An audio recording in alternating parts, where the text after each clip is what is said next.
नमस्कार दोस्तों, राम राम। मैं हूं योगेश और आप सुन रहे हैं हॉरर कहानी, वो भी मेरी जुबानी।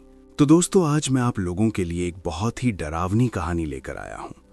ये कहानी है एक ऐसे लड़के की जिसने एक रात कुछ ऐसा देख लिया जिसके बाद उसकी जिंदगी कभी पहले जैसी नहीं रही। ये कहानी आपको सिर्फ डराएगी नहीं, बल्कि अंदर तक झकझोर देगी।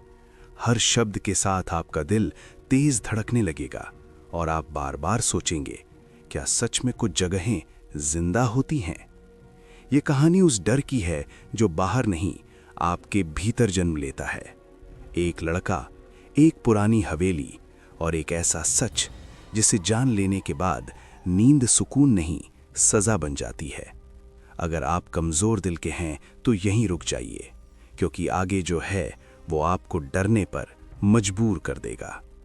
तो दोस्तों, कहानी शुरू करने से पहले मुझे आपसे एक छोटी सी रिक्वेस्ट है कि अगर आप लोग मेरे चैनल पर नए हैं तो मेरे चैनल को सब्सक्राइब करें और मेरी वीडियो को लाइक करें। तो चलिए दोस्तों, बिना समय बर्बाद किए कहानी शुरू करते हैं। मेरा नाम अर्जुन है। जो मैं बताने जा रहा हूं वो कल्पना नहीं, वो सच है, जिसे जानने के बाद इंसान रात में अकेले अंधेरे से नजरें नहीं मिला पाता। मयूरभंज का नाम सुनते ही आज भी मेरे सीने में एक अजीब सा बोझ उतर आता है, जैसे कोई पुराना डर फिर से जाग गया हो। उड़ीसा का ये इलाका बाहर से जितना शांत दिखता है, अंदर से उतना ही बेरहम है। यहाँ की हवाओं में कुछ ऐसा छुपा है जो इंसान के दिल में उतरकर धीरे धीरे उसे तोड़ देता है। उस वक्त मैं और मेरा दोस्त राहुल सिर्फ पढ़ाई के लिए यहाँ आए थे। हमें क्या पता था कि ये जगह हमारी जिंदगी की सबसे डरावनी याद बन जाएगी, ऐसी याद जिससे आज भी नींद डरती है। राहुल मेरा पुराना दोस्त था, लेकिन हम दोनों की सोच बिल्कुल अलग थी। जहां मैं हर कदम सोच समझ कर रखता था, वहीं राहुल को खतरे में भी रोमांच नजर आता था। कॉलेज के पास रहने के लिए हम सस्ता कमरा ढूंढ रहे थे, तभी एक लोकल आदमी ने हमें एक पुरानी हवेली के बारे में बताया। उसकी आवाज में अजीब सी हिचक थी। उसने बस इतना कहा, घर पुराना है और लोग वहां ज्यादा टिकते नहीं। राहुल ने इसे मजाक समझा, लेकिन मुझे उसकी आंखों में डर दिखा था। वो कुछ कहना चाहता था, लेकिन कह नहीं पा रहा था, जैसे कोई अनकहा सच उसके गले में अटका हो। जिस दिन हम उस हवेली को देखने गए, आसमान पर काले बादल छाए हुए थे। हवेली जंगल के बिल्कुल पास थी और उसके आसपास कोई दूसरा घर नहीं था। दीवारों पर जमी काई, टूटी खिड़कियां और चरमराता मुख्य दरवाजा, सब कुछ मिलकर ऐसा लग रहा था जैसे ये घर हमें अंदर बुला रहा हो। जैसे ही हमने अंदर कदम रखा, एक ठंडी हवा हमारे शरीर से टकलाई। वो हवा सामान्य नहीं थी, उसमें किसी पुराने दर्द की ठंडक थी। राहुल हंसने की कोशिश कर रहा था, लेकिन उसकी आवाज भी कांप रही थी। हवेली के अंदर अजीब सी खामोशी थी, इतनी गहरी कि अपने ही कदमों की आवाज डराने लगी।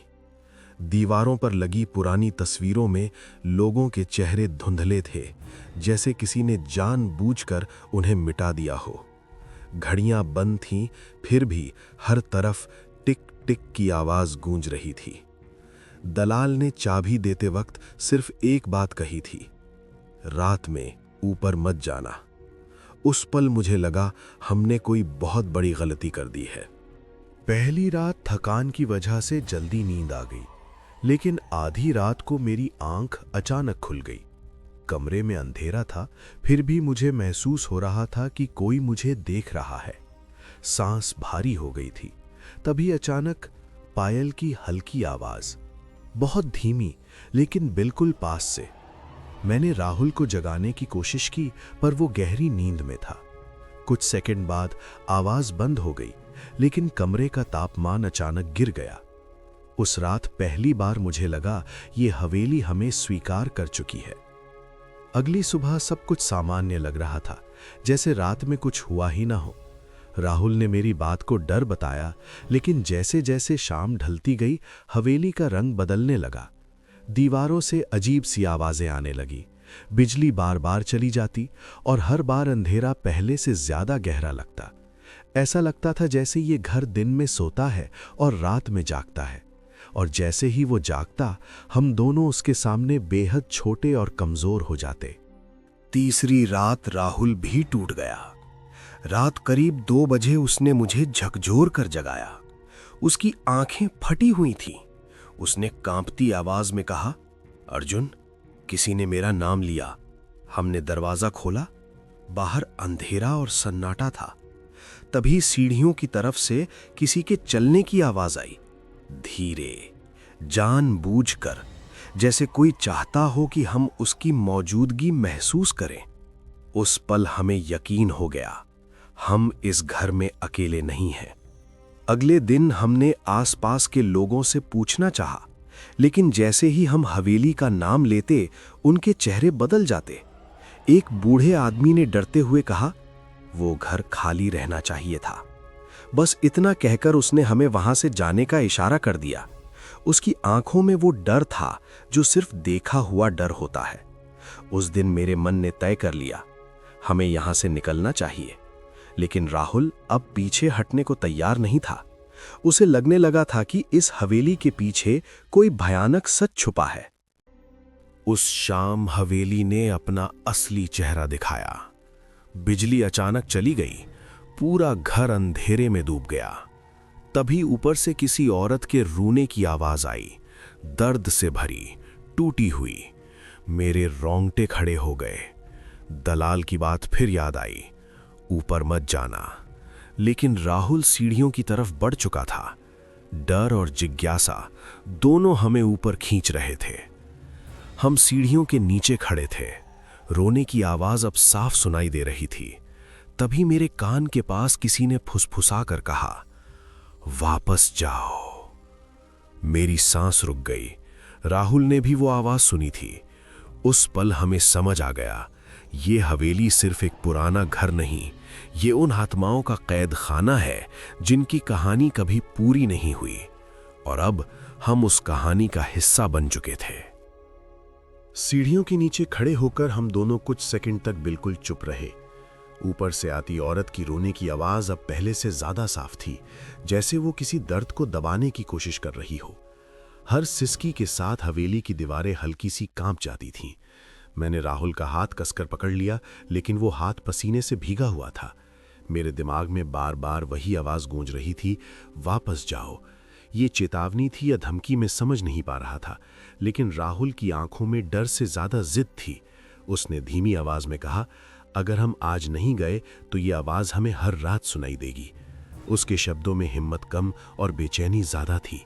जैसे ही हमने पहला कदम सीढ़ियों पर रखा, रोने की आवाज अचानक बंद हो गई। हवेली में ऐसी खामोशी फैल गई कि मुझे अपनी धड़कन कानों में सुनाई देने लगी। हर सीढ़ी पर चढ़ते हुए ऐसा लग रहा था जैसे कोई हमें पीछे से देख रहा हो।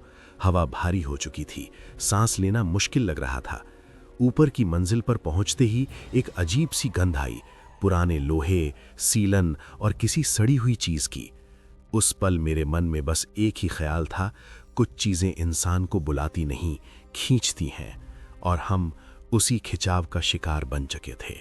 ऊपर की मंजिल पर कदम रखते ही हमारे पैरों के नीचे लकड़ी जोर से चरमराई। सामने एक लंबा सा गलियारा था, जिसके दोनों ओर बंद दरवाजे थे। हर दरवाजे पर पुराने खरोंच के निशान थे, जैसे किसी ने कभी अंदर से बाहर निकलने की कोशिश की हो। रोशनी के नाम पर सिर्फ हमारी मोबाइल टॉर्च थी, जो बार बार झपक रही थी। अचानक राहुल रुक गया। उसने सामने इशारा करते हुए कहा, अर्जुन, वहां कोई खड़ा है। मैंने ध्यान से देखा। गलियारे के आखिरी सिरे पर एक परछाई हिल रही थी। वो पूरी तरह इंसानी आकृति जैसी थी, लेकिन उसकी चाल कुछ अलग थी, असामान्य, जैसे वो जमीन पर नहीं बल्कि हवा में सरक रही हो। टॉर्च की रोशनी उस पर पड़ी तो परछाई गायब हो गई। उसी बल पीछे से किसी ने बहुत धीरे से सांस ली। वो सांस हमारे बहुत पास थी। मेरी रीढ़ में सिहरन दौड़ गई। तभी एक दरवाजा अपने आप जोर से बंद हो गया। आवाज इतनी तेज थी कि पूरा घर गूंज उठा। राहुल घबरा गया और बोला, ये घर हमें बाहर नहीं जाने देगा। पहली बार मैंने उसके शब्दों में वो डर सुना जो इंसान को अंदर से तोड़ देता है। उस पल मुझे एहसास हुआ हम सिर्फ हवेली में नहीं फंसे थे, हवेली हमारे दिमाग में भी घुस चुकी थी। हमने तय किया कि जिस कमरे से आवाज आई थी वहीं से शुरुआत करेंगे। गलियारे के बीचों बीच एक दरवाजा आधा खोला था। जैसे ही हमने उसे धक्का दिया, अंदर से ठंडी हवा का तेज झोंका बाहर आया। कमरे में एक पुराना पलंग, टूटा हुआ आईना और दीवारों पर अजीब अजीब निशान बने थे। आईने के पास पहुंचते ही मेरी नजर उस पर पड़ी। आईने में हमारी परछाइयां नहीं थीं। दिल जोर से धड़कने लगा। राहुल ने कांपती आवाज में पूछा, क्या तुम्हें भी कुछ गड़बड़ लग रही है? मैं जवाब देने ही वाला था कि आईने पर अचानक उंगलियों के निशान उभर आए, जैसे किसी ने अंदर से शीशे पर हाथ रखा हो। उसी समय कमरे के कोने से वही औरत की आवाज फिर सुनाई दी। अब वो रो नहीं रही थी, फुसफुसा रही थी। उसके शब्द समझ नहीं आ रहे थे, लेकिन उसका दर्द साफ महसूस हो रहा था। मेरा दिमाग सुन्न हो चुका था। मुझे पहली बार लगा कि ये हवेली सिर्फ डराने के लिए नहीं बनी, ये अपनी कहानी सुनाना चाहती है, और जो उसकी कहानी सुन लेता है वो फिर कभी पहले जैसा नहीं रह पाता। उस कमरे में खड़े खड़े मुझे यकीन हो गया, हमने जो दरवाज़ा खोला है वो सिर्फ एक कमरे का नहीं, बल्कि एक ऐसी सच्चाई का है जिसे बंद करना अब हमारे बस में नहीं। उस कमरे से बाहर निकलते समय मेरे पैर कांप रहे थे, लेकिन दिमाग उससे भी ज्यादा लड़खड़ा रहा था। ऐसा लग रहा था जैसे हवेली हमारी हर हरकत को याद रख रही हो। जैसे ही हम गलियारे में वापस आए, पीछे का दरवाजा अपने आप बंद हो गया। आवाज इतनी धीमी थी कि डर और बढ़ गया। राहुल ने घबराकर कहा, "ये हमें घुमा रहा है, जैसे कोई जानबूझकर हमें रास्ता भुला रहा हो।" मैंने इधर उधर देखा, लेकिन गलियारा अब पहले जैसा नहीं लग रहा था।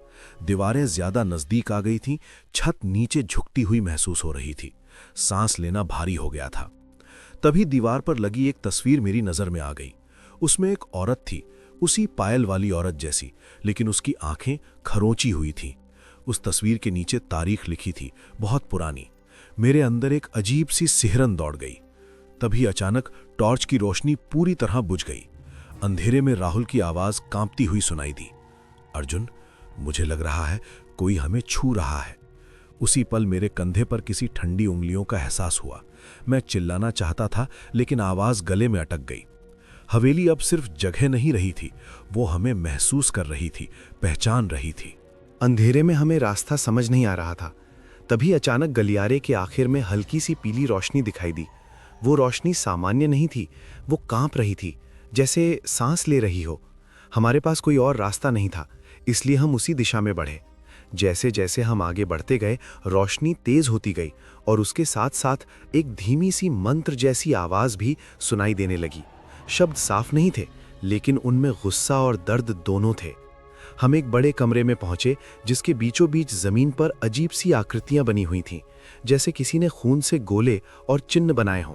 दीवारों पर काले धब्बे थे, जिन्हें देखकर ऐसा लग रहा था कि किसी समय यहां बहुत कुछ गलत हुआ था। राहुल ने फुसफुसाकर कहा, "ये जगह पूजा की नहीं, कुर्बानी की लगती है।" तभी अचानक कमरे की रोशनी बुझ गई और पूरे कमरे में जोरदार हवा चलने लगी। दरवाजे एक एक करके बंद होने लगे।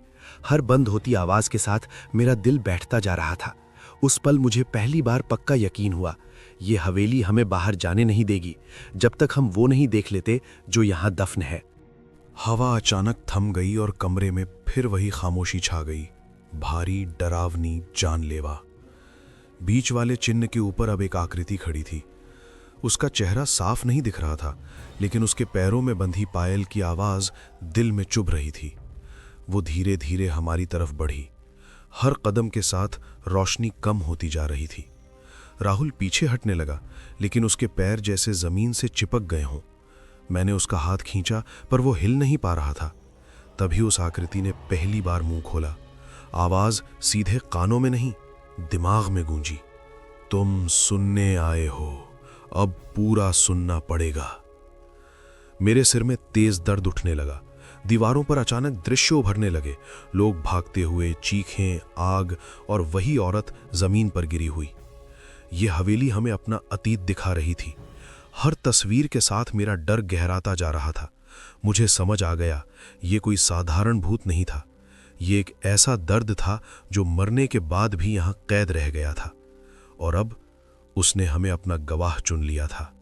दीवारों पर चल रहे वो दृश्य अचानक रुक गए, लेकिन उनके निशान हमारे दिमाग में गहराई तक उतर चुके थे। कमरे में खड़ी उस औरत की आकृति अब और साफ दिखने लगी थी। उसके बाल बिखरे हुए थे, चेहरा आधा जला हुआ और आंखों में ऐसा खालीपन था जैसे उनमें से इंसानियत बहुत पहले मर चुकी हो। पायल की आवाज अब तेज हो गई थी। हर छन छन के साथ मेरा दिल बैठता जा रहा था। राहुल की सांसें तेज थीं, जैसे वो रोने और चिल्लाने के बीच फंसा हो। तभी उस आकृति ने अपना हाथ उठाया और कमरे की जमीन अचानक ठंडी हो गई। ऐसा लगा जैसे फर्श के नीचे से कोई सर्द लहर हमारे पैरों में घुस रही हो।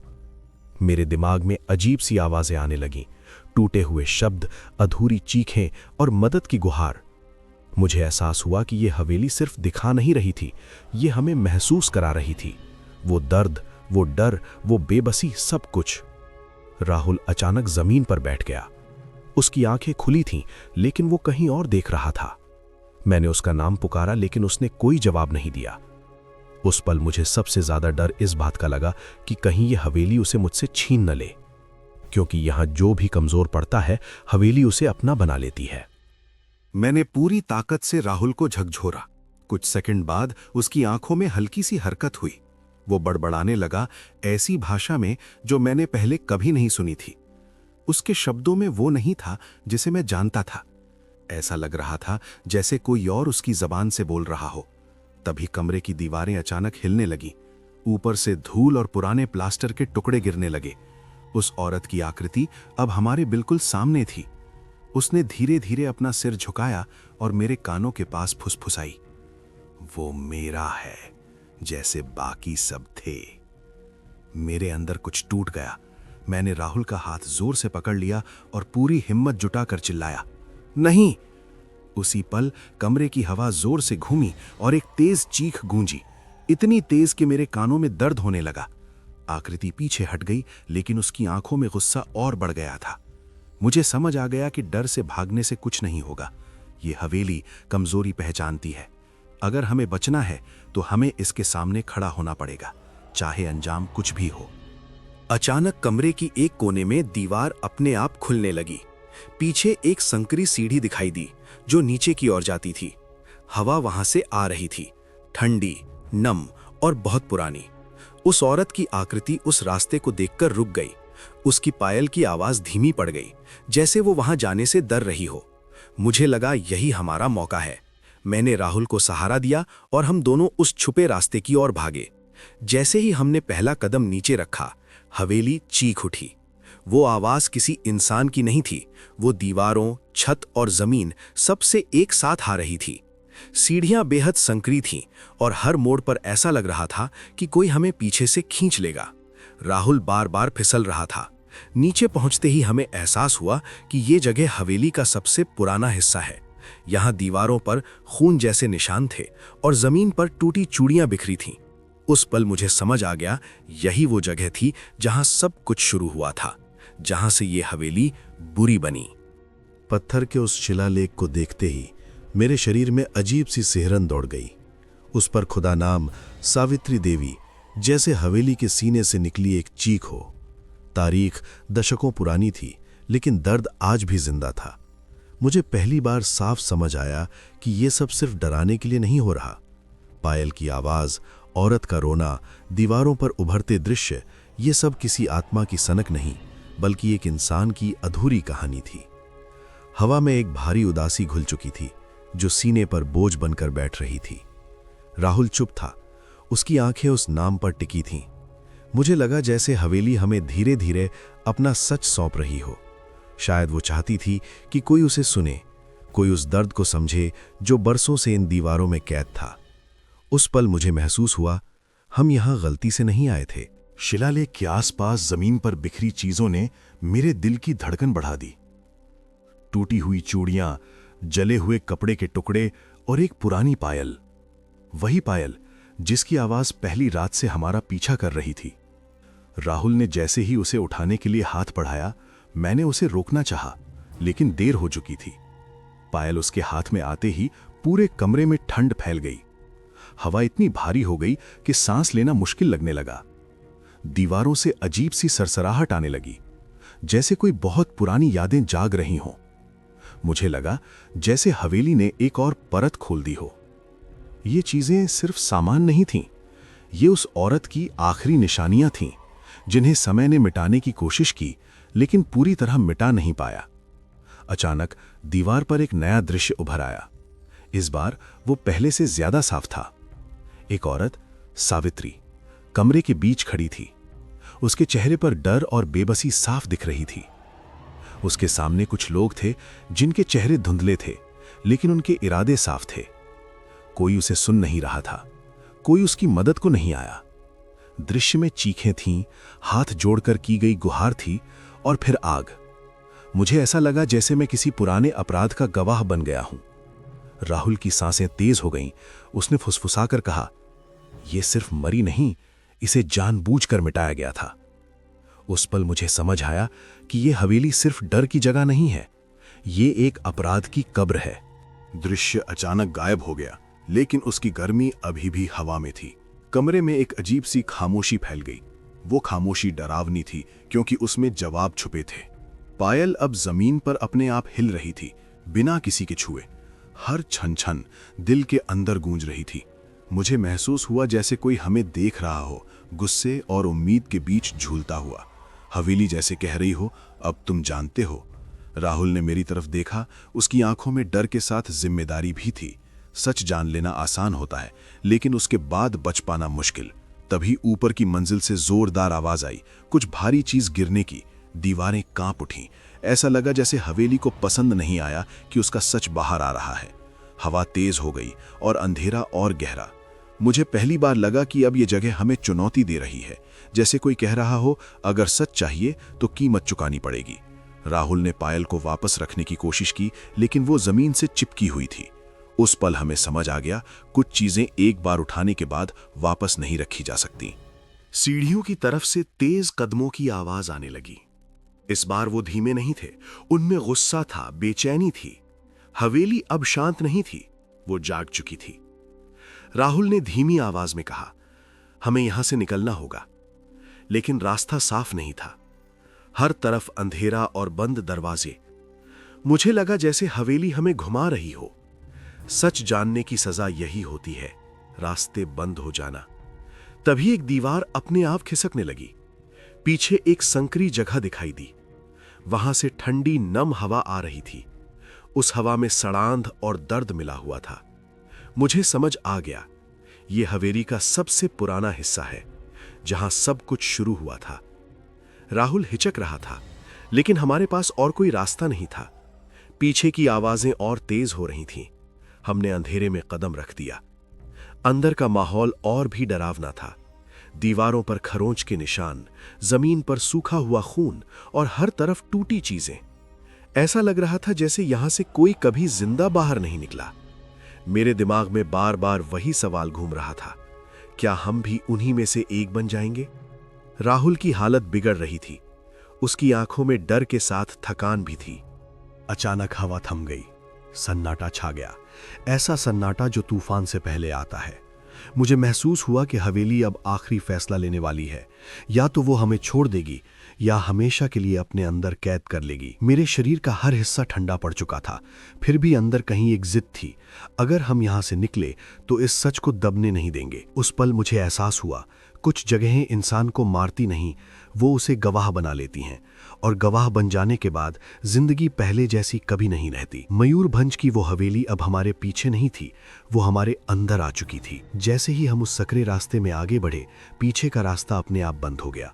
पत्थर की दीवार जोर से खिसकी और एक भारी आवाज गूंजी, मानो हवेली ने आखिरी दरवाजा भी बंद कर दिया हो। उस आवाज के साथ ही पूरे ढांचे में कंपन फैल गया। जमीन हमारे पैरों के नीचे हिल रही थी। राहुल ने मेरा हाथ कसकर पकड़ लिया। उसकी हथेली बर्फ जैसी ठंडी थी। मुझे पहली बार एहसास हुआ कि हवेली अब हमें सिर्फ डराना नहीं चाहती, वो हमें रोकना चाहती है। हवा में एक गुस्सा था, जैसे कोई बहुत समय से दबा हुआ दर्द अब फट पड़ा हो। दीवारों से टपकती नमी अब खून जैसी लगने लगी थी। हर सांस के साथ सीने में जलन बढ़ रही थी। ये जगह अब एक घर नहीं थी, ये एक जिंदा कैद खाना बन चुकी थी। अचानक हवा थम गई। सन्नाटा छा गया, ऐसा सन्नाटा जो तूफान से पहले आता है। मुझे महसूस हुआ कि हवेली अब आखिरी फैसला लेने वाली है।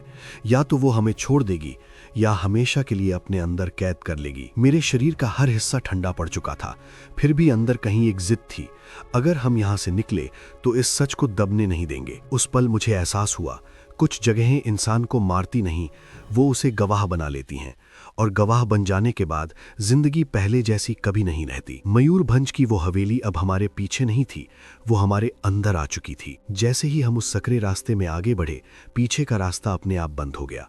पत्थर की दीवार जोर से खिसकी और एक भारी आवाज गूंजी, मानो हवेली ने आखिरी दरवाजा भी बंद कर दिया हो। उस आवाज के साथ ही पूरे ढांचे में कंपन फैल गया। जमीन हमारे पैरों के नीचे हिल रही थी। राहुल ने मेरा हाथ कसकर पकड़ लिया। उसकी हथेली बर्फ जैसी ठंडी थी। मुझे पहली बार एहसास हुआ कि हवेली अब हमें सिर्फ डराना नहीं चाहती, वो हमें रोकना चाहती है। हवा में एक गुस्सा था, जैसे कोई बहुत समय से दबा हुआ दर्द अब फट पड़ा हो। दीवारों से टपकती नमी अब खून जैसी लगने लगी थी। हर सांस के साथ सीने में जलन बढ़ रही थी। ये जगह अब एक घर नहीं थी, ये एक जिंदा कैद खाना बन चुकी थी। हवा अचानक रुक गई। सन्नाटा छा गया, ऐसा सन्नाटा जो मौत से ठीक पहले आता है। फिर छन छन, पायल की आवाज फिर से, इस बार बहुत पास। मैंने पीछे मुड़कर देखा, अंधेरे में एक आकृति खड़ी थी। उसका चेहरा अब साफ दिख रहा था, जला हुआ, टूटा हुआ, लेकिन आंखों में अजीब सी आग। वो गुस्से में थी, बहुत गुस्से में। हवेली उसके साथ सांस ले रही थी। उस आकृति ने एक कदम आगे बढ़ाया और पूरा रास्ता ठंड से भर गया। दीवारों पर दरारें पड़ने लगीं, छत से मलबा गिरने लगा। हवेली खुद को तोड़ रही थी, जैसे हमें कुचल देना चाहती हो। मैंने राहुल को खींचा, लेकिन वो हिल नहीं रहा था। उसकी आवाज बदल चुकी थी। वो बुदबुदा रहा था, ऐसे शब्द जो इंसानी नहीं थे। मुझे लगा, अगर हमने अभी कुछ नहीं किया तो मैं उसे यहीं खो दूंगा। मैंने पूरी ताकत से राहुल को झकझोरा और चिल्लाया। उस पल मुझे डर नहीं, गुस्सा आया। तू मेरा दोस्त है। मेरी आवाज हवेली में गूंजी। कुछ सेकंड के लिए पायल की आवाज रुकी। आकृति ठिठकी, जैसे किसी ने उसे याद दिला दिया हो कि वो सिर्फ गुस्सा नहीं, कभी इंसान भी थी। उसी पल राहुल की आंखों में हल्की सी हरकत हुई। लेकिन हवेली को यह मंजूर नहीं था। जमीन फटने लगी, दरारें हमारे पैरों तक आ गईं, हवा फिर से घूमने लगी। ये आखिरी चेतावनी थी, या तो हम भागें या यहीं दफन हो जाएं। मैंने राहुल को सहारा दिया और हम अंधेरे में दौड़ पड़े। पीछे से वो चीख आई, दर्द और नफरत से भरी। दौड़ते हुए हमें एक पुराना दरवाजा दिखा। लकड़ी सड़ चुकी थी, लेकिन उस पर अजीब से निशान बने थे, जैसे किसी ने उसे कभी खोलने की कोशिश की हो। हमने बिना सोचे उसे धक्का दिया। दरवाजा टूट गया। अंदर एक लंबी सुरंग थी, अंधेरी, बदबूदार, लेकिन बाहर की हवा की हल्की सी उम्मीद लिए हुए। जैसे ही हम सुरंग में घुसे, हवेली की आवाजें पीछे छूटने लगीं, लेकिन उसका एहसास अब भी हमारे साथ था। राहुल की हालत बहुत खराब थी, उसकी सांसें टूटी हुई थीं। मैंने उसे खींचते हुए आगे बढ़ाया। हर कदम के साथ मुझे लग रहा था, अगर हम रुके तो हवेली हमें वापस खींच लेगी। आखिरकार हमें दूर हल्की सी रोशनी दिखी, बाहर का रास्ता, उम्मीद। लेकिन मेरे दिल में एक डर अब भी था, क्योंकि कुछ जगहें आपको जाने देती हैं, लेकिन पूरी तरह छोड़ती नहीं। मयूरभंज की वो हवेली टूट रही थी, लेकिन उसका गुस्सा अब हमारे साथ बाहर निकल चुका था। हम जब सुरंग से बाहर निकले तो सामने खुला मैदान था। सुबह की हल्की सी रोशनी फैल रही थी, लेकिन वो रोशनी सुकून नहीं दे रही थी। ऐसा लग रहा था जैसे अंधेरा हमारे अंदर भर चुका हो। पीछे मुड़कर देखने की हिम्मत किसी में नहीं थी। हवेली अब दूर थी, लेकिन उसका एहसास हमारे कंधों पर बोझ की तरह टिका हुआ था। राहुल जमीन पर बैठ गया। उसकी आंखें लाल थीं और वो लगातार कांप रहा था। मैंने सोचा था बाहर निकलते ही सब ठीक हो जाएगा, लेकिन सच्चाई ये थी कि बाहर की दुनिया अब वैसी नहीं लग रही थी। हवा में भी वही ठंडक थी। पक्षियों की आवाज तक अजीब लग रही थी, जैसे वो भी हमें चेतावनी दे रहे हो। हम किसी तरह गांव तक पहुंचे। लोग हमें देखकर रुक गए। उनकी नजरें हमारे चेहरों पर टिक गईं, जैसे उन्होंने कुछ पहचान लिया हो। एक बूढ़े आदमी ने धीरे से कहा, हवेली से आए हो?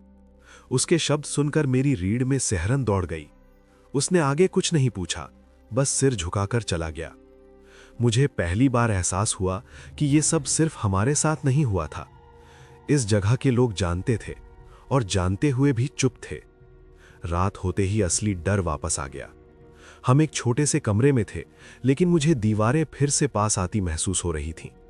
अचानक छन छन की आवाज आई। वही पायल। मैंने लाइट जलाई। कमरा खाली था, लेकिन राहुल का चेहरा बदल चुका था। उसकी आंखें एकटक दीवार को देख रही थीं और उसके होंठ हिल रहे थे, जैसे वो किसी से बात कर रहा हो।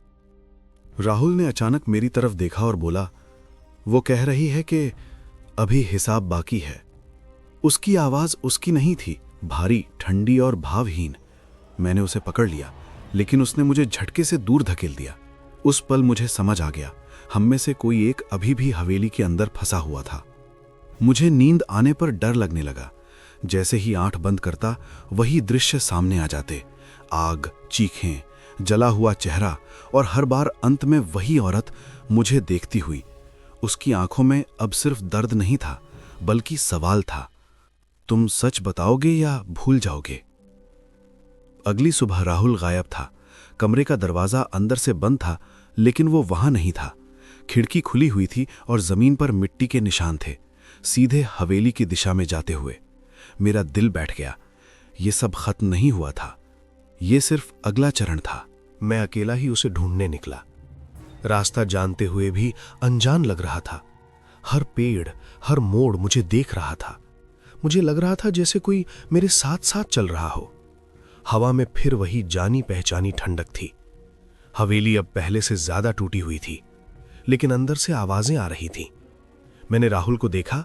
वो उसी जगह खड़ा था जहां सावित्री देवी की पायल मिली थी। उसके हाथ में वही पायल थी और उसके चेहरे पर एक अजीब सी शांति। उसने मेरी तरफ देखा और मुस्कुराया। अब वो अकेली नहीं है, उसने कहा। उस पल मुझे समझ आ गया, हवेली को इंसान चाहिए था, गवाह नहीं। और उसने अपना चुनाव कर लिया था। मैं किसी तरह वहां से भाग निकला।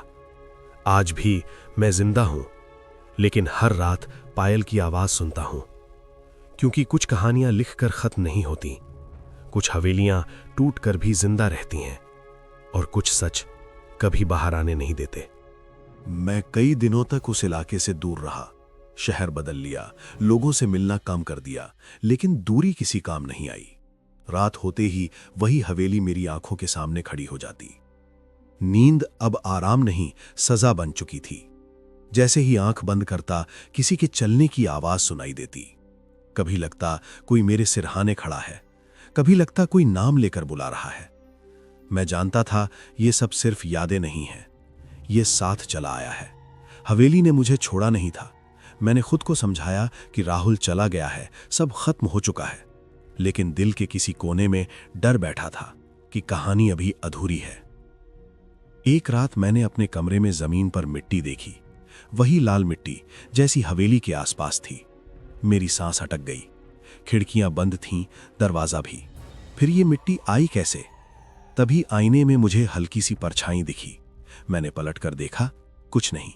लेकिन जब वापस आईने में देखा तो एक पल के लिए राहुल का चेहरा दिखा। जला हुआ नहीं, खाली, जैसे उसकी आत्मा कहीं अटक गई हो। उस रात मुझे समझ आया, राहुल गया नहीं है, वो वहीं है जहां से कोई लौटता नहीं। अगले दिन मुझे एक पुराना खत मिला।